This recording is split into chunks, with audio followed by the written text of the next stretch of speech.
வணக்கம் டாக்டர் சத்யமூர்த்தி.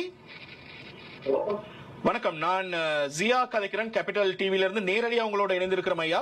நாங்க கேபிட்டல் டிவியினுடைய அதிகாரம் நிகழ்ச்சியில இருந்து பேசிட்டு இருக்கிறோம். அந்த அதிகாரம் நிகழ்ச்சியில எங்களோட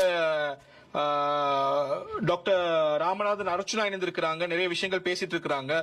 உங்களோட பக்கத்துல நிறைய விஷயங்கள் அவர் சொல்லிட்டு இருக்கிறாரு. அதுக்கு உங்களோட பக்கத்துல இருந்து நியாயத்தை நீங்க மக்களுக்கு சொல்லலாம்.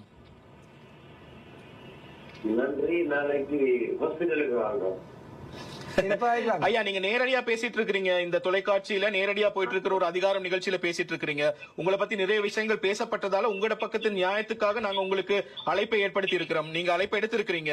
உங்களோட பக்கத்துல இவர் சொன்ன அந்த குற்றச்சாட்டுகளை நீங்க ஏற்றுக்கொள்றீங்களா? நீண்ட கை போய்க்கல இவர் என்ன முதலாவது செய்தவர் சொல்லுங்க. ஃபர்ஸ்ட் கேளுங்க, அந்த பிள்ளைக்கு என்ன செய்தவர், இவர் என்ன செய்ய கை போயிருந்தா.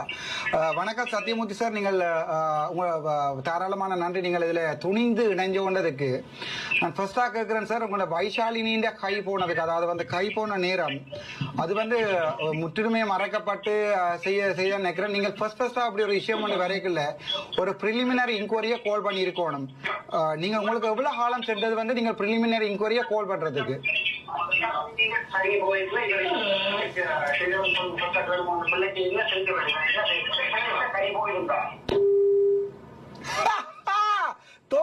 தொப்பி இப்ப விளங்குதானே உங்களுக்கு நான் சொல்றது?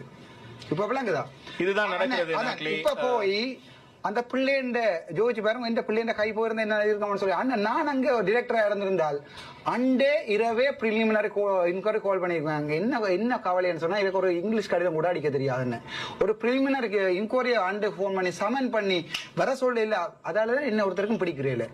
வர சொல்ல சர்ஜன் வர சொல்ல பார்த்த நர்ஸ்ல இருந்து இந்த பிள்ளைய கண்ட செக்யூரிட்டி ஆக்காரோட நான் எடுத்திருப்பேன். ஒரு பிள்ளைங்க கையை தூக்குறன்றது வந்து அந்த பிள்ளை சாகும் வரைக்கும் அந்த பிள்ளைய பேரை சொல்லக்கூடாது இப்படியான மீடியாவில். பட் அவளுக்கு நீதி நியாயம் கிடைக்கணும் தான் நான் ஆசைப்படுறேன். எத்தனையோ வயசாளிகளுக்கு வந்து நீதி நியாயம் கிடைக்கும்.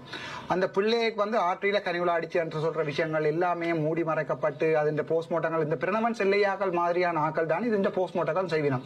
இப்ப உங்களுக்கு விளங்கும் நினைக்கிறேன். நான் எங்க